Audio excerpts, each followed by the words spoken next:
On a gray Tuesday in March of 2019, a loan officer named Dale Brunner sat across a kitchen table in Pope County, Minnesota, and told a 58-year-old dairyman that his land was worth more than his work.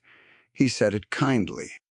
He said it the way a man says a hard thing he has decided is also a true thing, with his hands folded and his voice low, and he set a single sheet of paper on the oilcloth between them and tapped it twice with one finger. 45 days, the paper said, in numbers that did not argue. The dairyman's name was Walt Wren, and he had milked cows on that quarter section for 36 years. And he looked at the paper and then out the window at the barn his father had raised in 1961, and he did not say anything at all for a long moment. 3 years later, in the autumn of 2022, a chef from Minneapolis would drive up that same gravel approach and offer Walt a number for a single wheel of cheese that the loan officer would not have believed if he had read it aloud in his own office. This is the story of the span between those 2 days, and of the 40 cows, the limestone cellar, and the dead woman's notebook that closed it. Let me tell you about Walt Wren first, because the whole thing turns on the kind of man he was, and he was not an easy man to read across a desk. He was known in that township for 2 things. The first was that he spoke about as often as the weather gave him reason to, which in central Minnesota is not often. The second was that his milk tested cleaner than anyone's in the county. Year after year, somatic cell counts so low, the co-op field man used to drive out, just to look at the barn and try to figure out what Walt was doing that he wasn't writing down. The answer was that Walt wasn't doing anything you could write down. He was watching. He knew which of his 40 cows was coming down with something 2 days before a thermometer would have agreed with him, by the way she held her head at the bunk. He knew his pasture the way other men know a hallway in their own house, in the dark.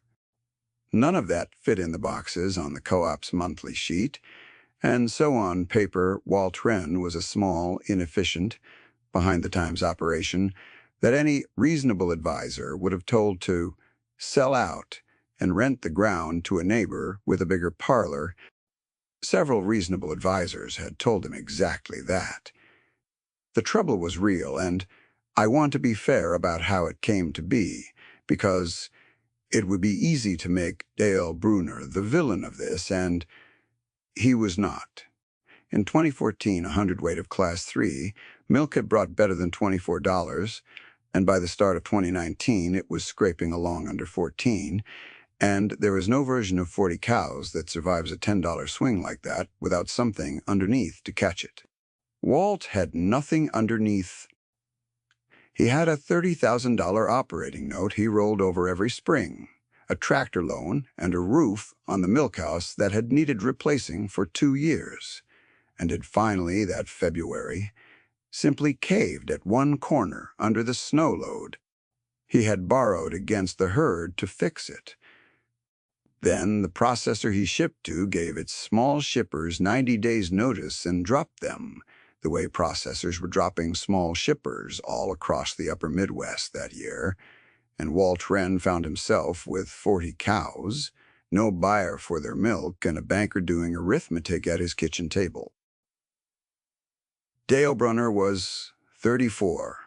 He had a degree in agricultural economics from a good state school, and he had grown up in town rather than on a farm, and he believed, sincerely and without any cruelty in it, that he was the bearer of unwelcome arithmetic rather than the cause of it. He had run the numbers 4 ways. He had, in fact, stayed late twice trying to find a structure that worked, because he liked Walt, or at least respected the quiet of him. He could not find one. "The land's good ground, Walt," he said the Tuesday. "South-facing, well-drained. You'd clear enough to walk away square, and then some. There's no shame in it. The shame would be holding on past the point where holding on is the same as throwing it away. He believed every word. That was the thing about Dale Brunner. He was not wrong about the milk price, and he was not wrong about the note, and he was looking at a true picture of a real problem and offering the only solution his training had ever shown him.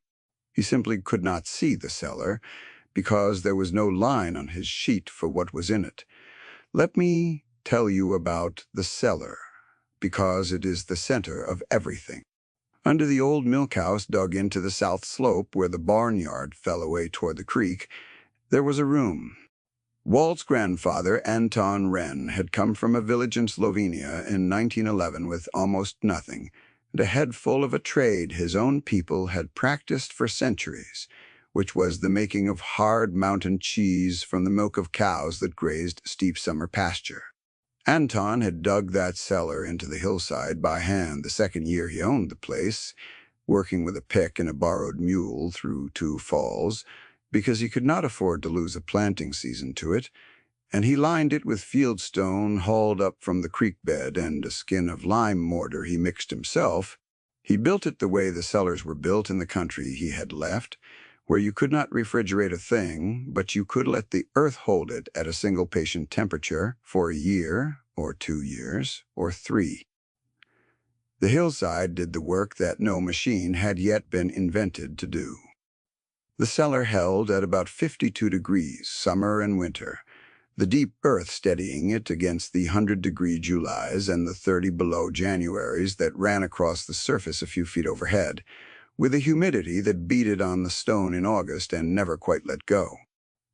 For 2 generations, the Wrens had made cheese down there in the months when the milk ran heavy, and there was more of it than the creamery wanted. And the wheels they made had fed the family through the lean years of the 30s when cash money all but vanished from that county, and a thing you could store and eat or trade was worth more than a thing you had to sell the week you made it. Walt's father, Joe Wren, had let it go slack selling fluid milk because fluid milk was easy, and the check came every 2 weeks, and a man with children to raise takes the easy check. The boards went bare. The cellar sat mostly empty for the better part of 2 decades. But Walt had learned it as a boy before, that standing on an upturned crate beside his grandfather with his sleeves rolled to the elbow, plunging his small hands into curd that steamed in the cool of the room, and the old man, speaking to him in a thick accent about salt and patience and the way the cellar had a life of its own, you had to court rather than command. Walt had never entirely stopped. Even in the slack years, he made a wheel or 2 each spring, for the house, for himself, keeping the thread unbroken without ever once thinking of it as a thread that might one day save him. And there was a notebook. This is the part Dale Brunner could not have known to ask about.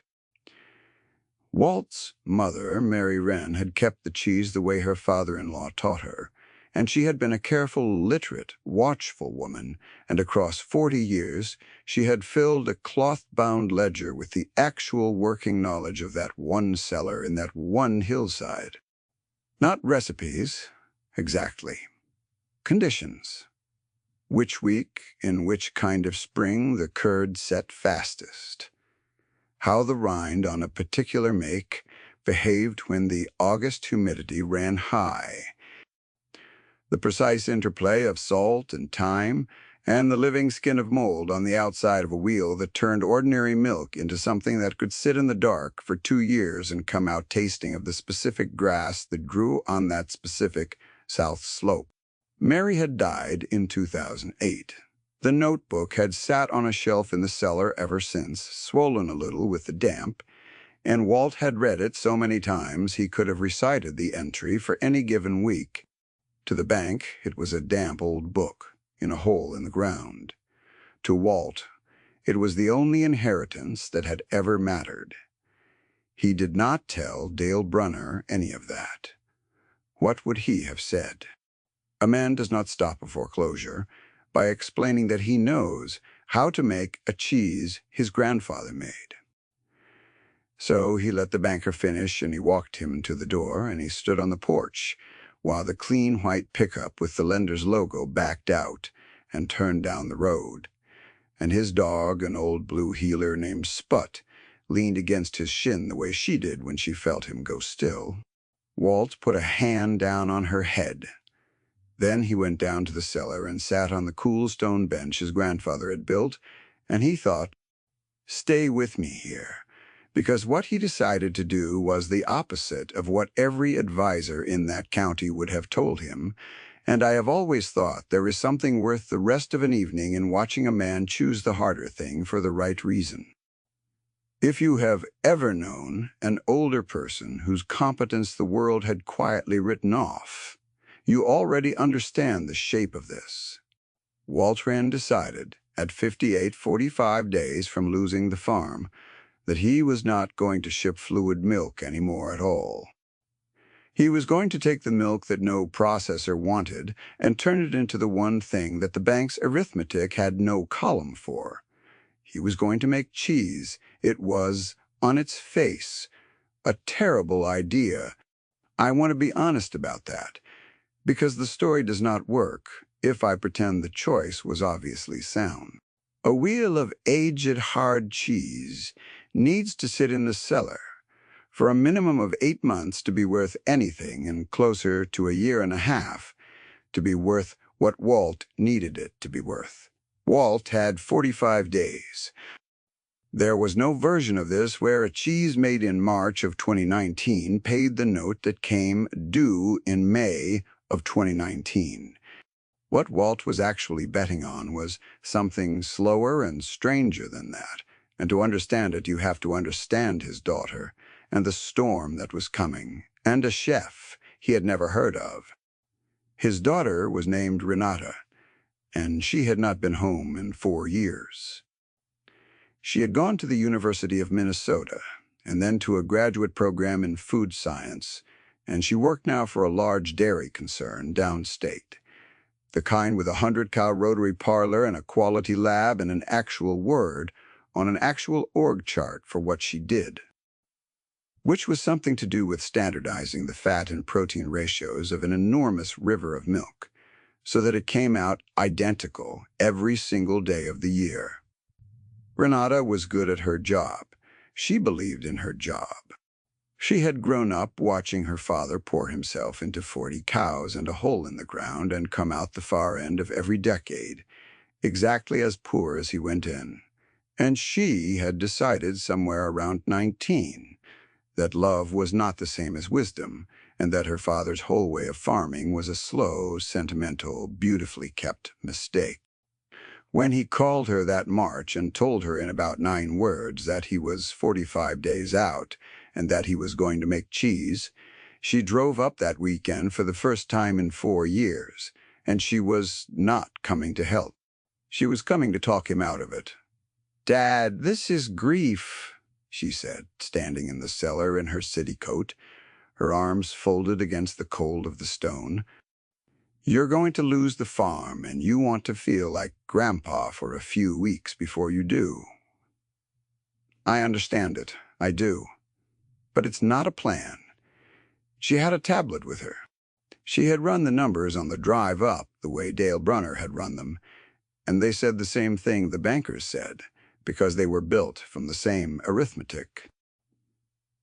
Even if every wheel comes out perfect, even if you had a buyer, which you don't, the cash flow doesn't close. You'd need 18 months of runway you do not have. She was not cruel either. That is worth saying. She loved him, and she was frightened for him, and she was standing in the exact spot her great-grandfather had dug out by hand, and she could not see it any more than the banker could. She saw a damp room and a stubborn old man and a notebook swollen with mildew. "Folk wisdom," she said, picking the ledger up and setting it down again. "It's a beautiful thing, Dad. It's not a business." There it was, the second time the word came, in the mouth of the person whose turning would matter most. Walt did not argue with her. He almost never argued. He said, "Read it then," and he nodded at the notebook, and he went up to do the evening milking, and Renata stood alone in the cellar for a while in her good coat, and then because she was her mother's daughter and could not leave a written thing unread, she opened it. Let me tell you what aged cheese actually is, because Renata, with all her food science, had never been taught the half of it. And it is the mechanism the whole vindication rests on. When you make a hard, aged cheese, you are not really making a food. You are starting a process and then negotiating with it for a year. The fresh curd goes into the cellar as a bland, rubbery, more or less dead thing. What makes it extraordinary is what happens to it, slowly, in the dark. The cultures inside it, and the molds on its rind, go to work breaking down the proteins and the fats into hundreds of smaller compounds, and those compounds are what your tongue reads as flavor, as nuttiness, as that long, savory depth that has no single name. The variables that govern it are temperature, humidity, salt, the specific microbial population living in that specific cellar, and time.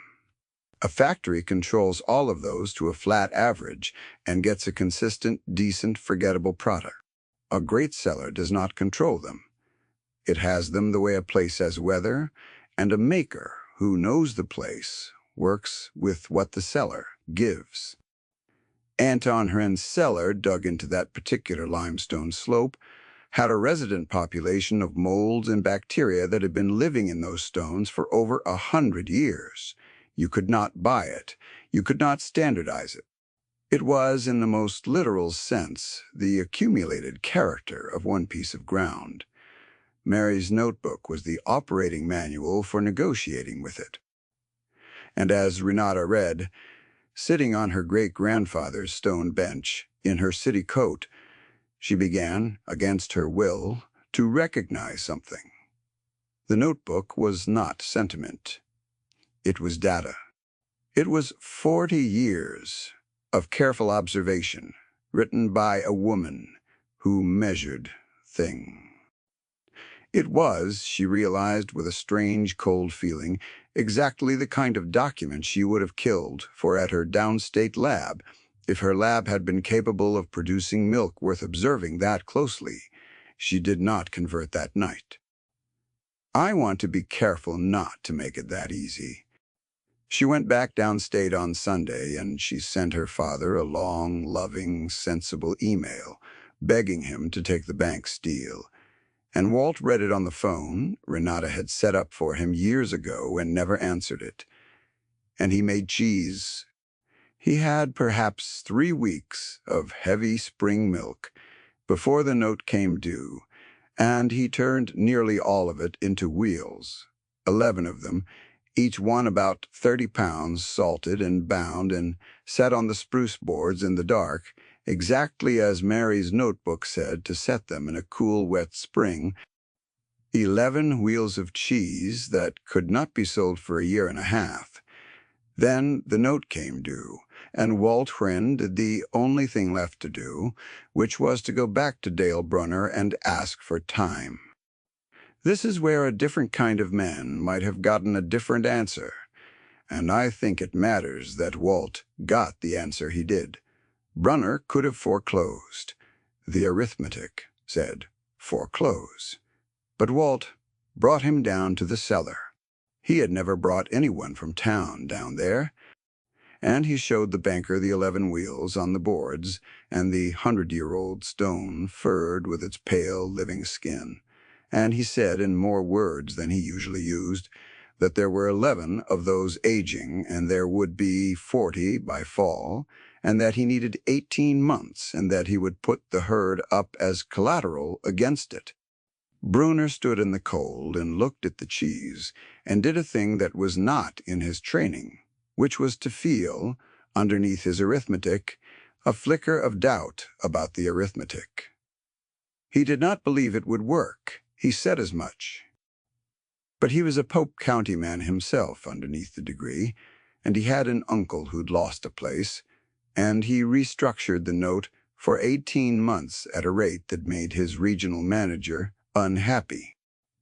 "I'm betting on you against my own better judgment, Walt," he said on the porch.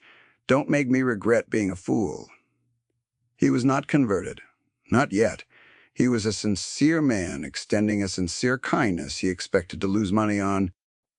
Let me tell you about the foil now, because his story runs alongside Walt's the whole way, and you cannot feel the one without the other.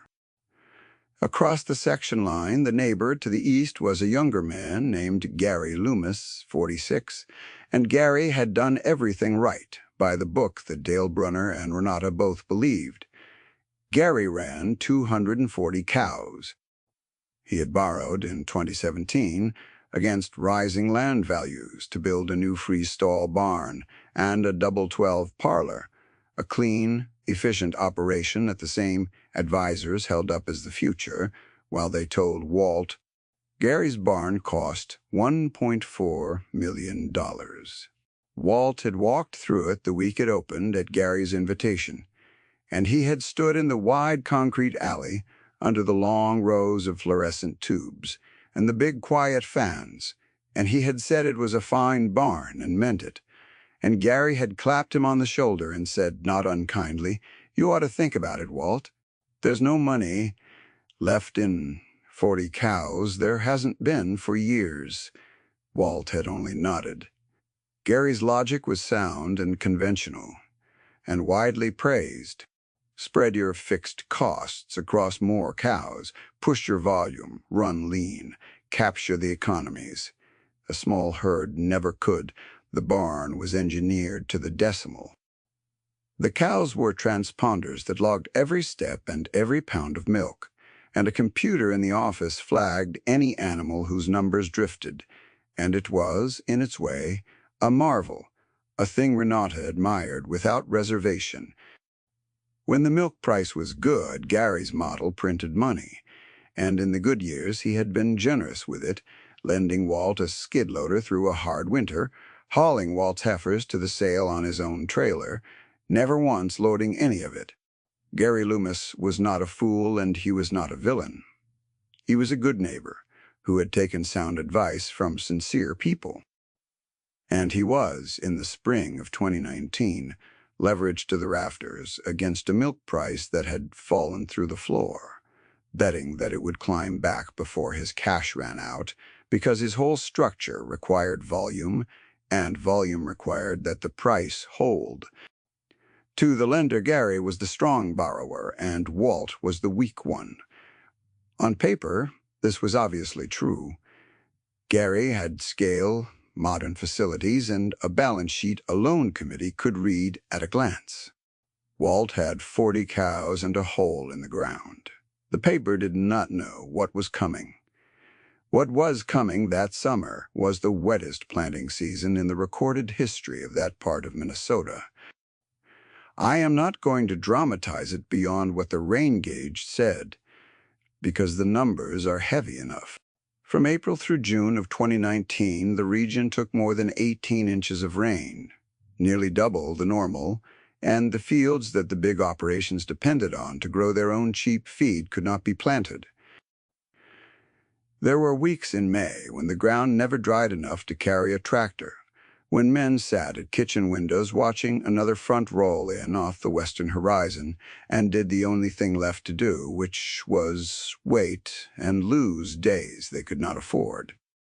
The corn that did go in went in late and short, planted in June into ground that should have held it in April, and everyone who farmed that country knew what a late-planted corn crop meant going into fall. The price of purchased feed, hay and corn alike, climbed all summer as every leveraged operation in the upper Midwest scrambled to buy what they could no longer grow, bidding against one another for rail cars of grain trucked up from drier states. Hay that had cost $140 a ton was bringing $220 by August. And here is the mechanism, the quiet hinge.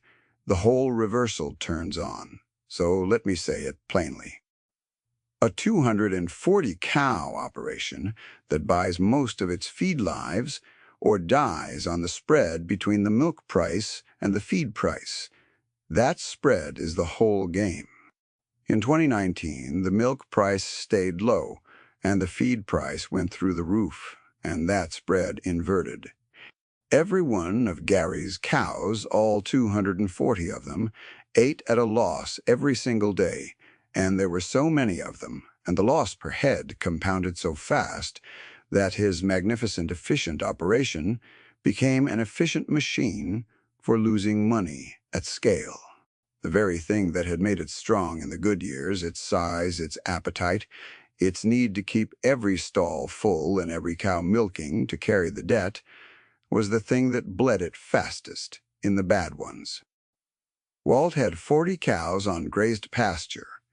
He did not have to plant, and 40 cows worth of feed he largely grew on the wet ground that his diverse old hayfields handled better than corn ground ever could, because a mixed sod with deep roots sheds a wet year where bare corn ground drowns. Walt lost money too. Everyone lost money in 2019. But Walt lost it 40 cows at a time, slowly, with a cellar quietly filling with wheels that gained value every month they sat, and Gary lost it 240 cows at a time, fast, with a $1.4 million barn that gained nothing and demanded everything. By the time the leaf turned, Gary Loomis was feeding cows at a loss of better than $4 a head a day, which across his herd was nearly $1,000 gone every morning before he had poured his coffee. And the barn payment came due all the same. Renata came home again in August, and this time she did not come to argue. She came because her mother's notebook had been sitting in her mind downstate, like a stone in a shoe for 5 months, and because she had started, quietly, without telling her father, to read the actual scientific literature on traditional cheese aging, and had found, to her astonishment, that the things Mary had written by observation in a cellar were being confirmed paper by paper by people with electron microscopes and gene sequencers. There were researchers in Vermont and in the Alps mapping the exact microbial communities on the rinds of aged cheeses and finding that the great ones carried populations specific to a single cave, a single maker, a single hillside. Renata had read those papers at her desk in a building full of stainless steel and felt the ground shift under her, because every one of them was describing, in the language of her own profession, the thing her father did in a hole her great-grandfather had dug. She found her father turning the wheels, which by then numbered close to 40, lifting each one and brushing the rind and setting it back a quarter turn so it aged evenly, a slow, patient rotation through the whole cellar that took the better part of a morning twice a week. She picked up a board brush off the shelf and started turning them with him, working down the opposite row, and neither of them said anything about it, and that was the conversion, not a speech. A board brush. She brought up the good instruments from her car, the calibrated probes and the data loggers, and she measured the cellar through a full day and night, and she found that the temperature held within a single degree and the humidity within a few points of exactly what Mary's notebook described for an August make, and she understood at last that her great-grandmother had been running by hand and eye a controlled aging environment, that her own employer spent millions of dollars, and a building full of engineers trying and failing to replicate with refrigeration and stainless steel. The factory chased consistency and got it and lost everything else. The cellar never chased it and had it for free because the hillside gave it. "I owe you an apology. I don't know how to give," she said to her father on the last night, sitting on the stone bench in the cold with the wheels pale around them in the lamplight. And Walt, who had never once said, "I told you so" to anyone in his life, said, "Turn the wheels," which was the only apology he wanted and the only inheritance he had to give. Let me tell you about the chef, because the title promised you a chef and a phone call, and here is where they enter. And the way they entered was through Renata, though not in a way she planned.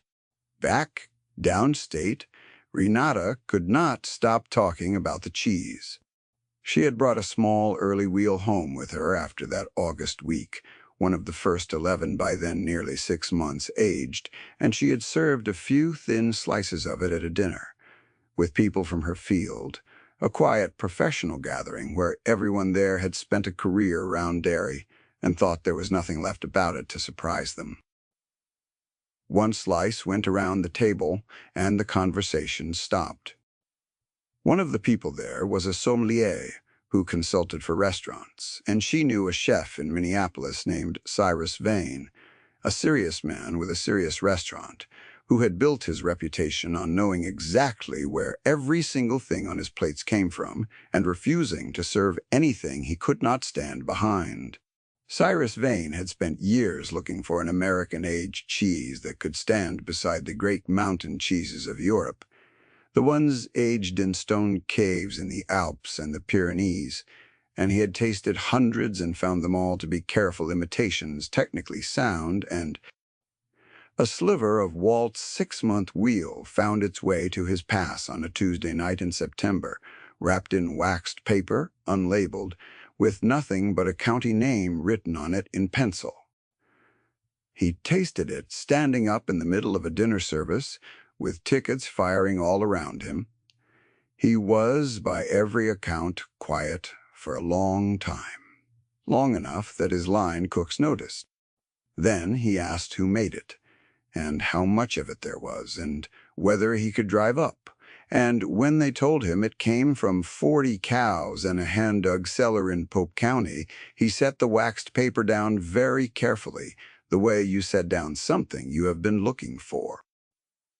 He drove up in the autumn of 2022, after the wheels Walt made in that desperate spring of 2019 had finished their long sit in the dark and come into their full character, 3.5 years of patience standing in the cellar.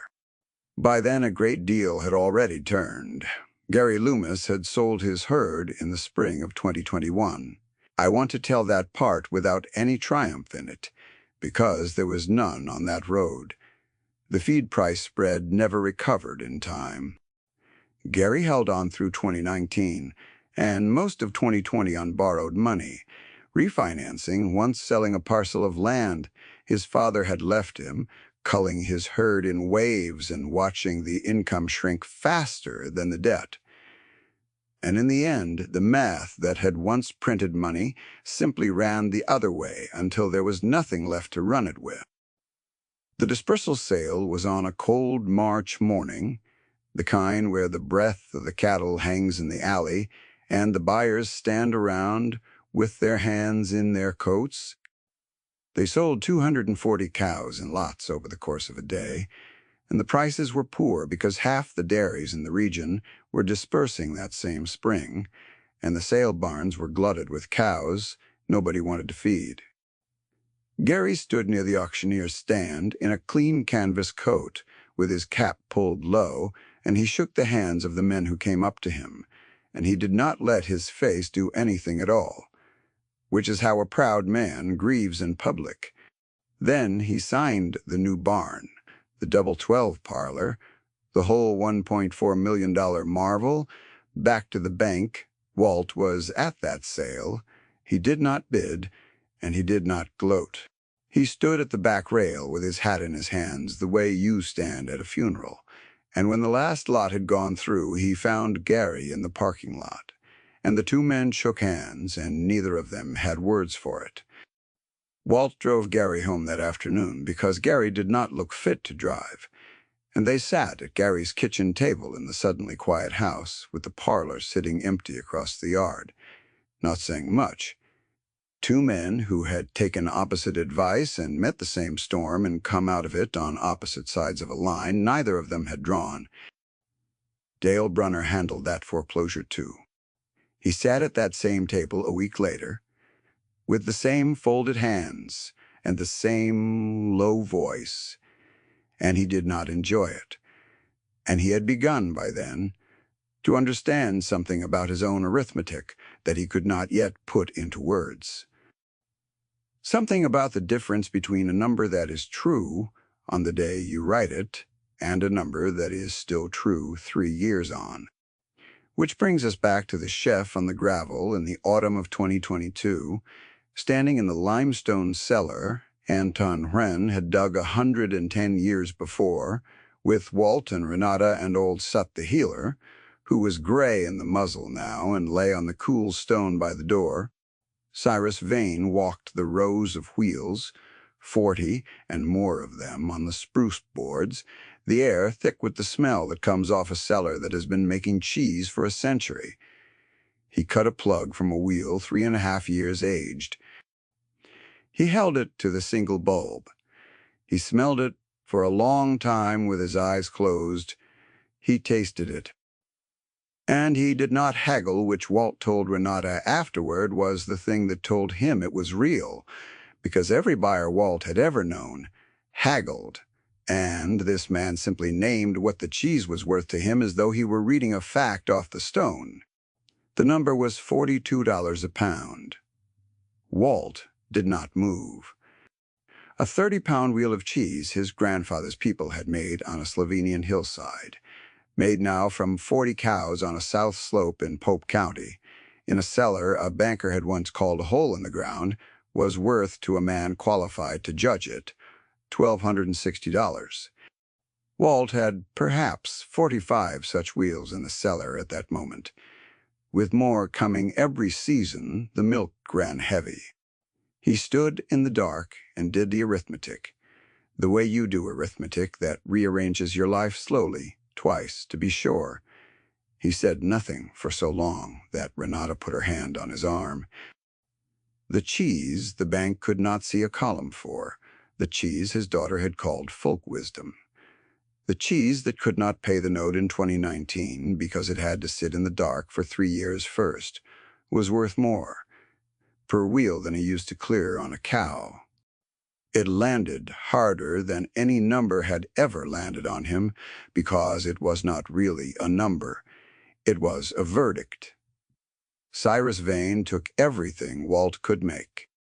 He took it under a multi-year agreement at that price, and he put it on his menu under nothing but the county name. And he sent other chefs, and within a year Walt Wren had a waiting list of serious restaurants in 3 cities for a cheese he made 40 cows at a time and would not make any faster, because the cellar held what it held and the wheels took the time they took, and there was no speeding the dark. Let me tell you what Walt did with it, because this is the part that tells you who he was, and it was not what the magazines that started calling assumed he would do. He did not expand. He was offered money to scale, to build a bigger make-room, to buy more cows, to turn the thing that worked into the kind of thing that had broken Gary. And he declined all of it, because he understood in his bones that the cheese was worth what it was worth, precisely because it was the product of 1 cellar and 40 cows, the piece of ground a man could still know completely, and that the moment he made it bigger, he would make it ordinary. He paid off the note. He paid Dale Brunner the last of it in the winter of 2023, and Brunner drove out to take the check in person and stood in the cellar a long while and finally said the thing he had been failing to say for 4 years. "I had no line for this," he said, "on any sheet I ever filled out. I was looking at your place my whole career, and I never once had a line for what was actually in it." He did not say it as a defeated man. He said it as a man learning something at 50 that he wished he'd known at 30. Walt poured him a coffee, and the 2 of them stood among the wheels. And that was the recalibration. Quiet, without cruelty. A sincere man, updating a sincere mistake. And Renata came home for good. She gave her notice downstate and moved back into the farmhouse she had spent her 20s escaping, and she took up her mother's board brush and her great-grandmother's notebook, and she began, being her mother's daughter, to keep a notebook of her own beside it on the cellar shelf in her own careful hand. adding her instruments' readings to Mary's observations so that the knowledge of that cellar would pass forward thicker than it came. She taught 2 neighbor families to make cheese in their own cellars, the way Walt had taught her, and one of them was the Loomises, because Gary's son wanted to learn, and Walt and Renata showed them everything and held nothing back. And that was the spread, the method moving outward into the township the way water finds the low ground, not as charity, but as the simple passing on of a thing too good to die in one cellar. Let me tell you what I take from all this, because I have sat with it a long time, and I think it comes down to 2 kinds of knowing. There is the kind that is wide and fast and confident, that can be written on a sheet and carried in a clean white pickup and applied to any farm in any county. And it is genuinely powerful, and it is not a lie. And the men who carry it are not fools or villains. And there is the other kind, the kind that is narrow and slow and deep, that belongs to one piece of ground and cannot be carried anywhere, because it is the ground, the kind Mary wrote down by hand, because there was nowhere else to keep it. The first kind measures everything it can see, and is honestly blind to everything it cannot. The second kind cannot scale and does not want to, and is worth, on the right hillside, under the right hands, $42 a pound. A confident system looked at Walt Wren and saw a man 45 days from the end. It was reading the only column it had. It could not see the cellar, because what was in the cellar was not the kind of thing that fits in a column, and the deepest things on any piece of ground rarely are. Walt Haynes still makes cheese on that south slope, 40 cows at a time, in a cellar his grandfather dug by hand. The notebook sits on the shelf where his mother left it, thicker now by his daughter's hand. And on a cool afternoon you will find an old gray-muzzled heeler asleep on the stone by the door, in the one patch of light, while above her, in the dark, the wheels sit and slowly become what only time and one particular hillside can make them. What a system can measure and what is truly worth keeping are not the same thing, and a man who knows the difference is never as poor as his banker thinks.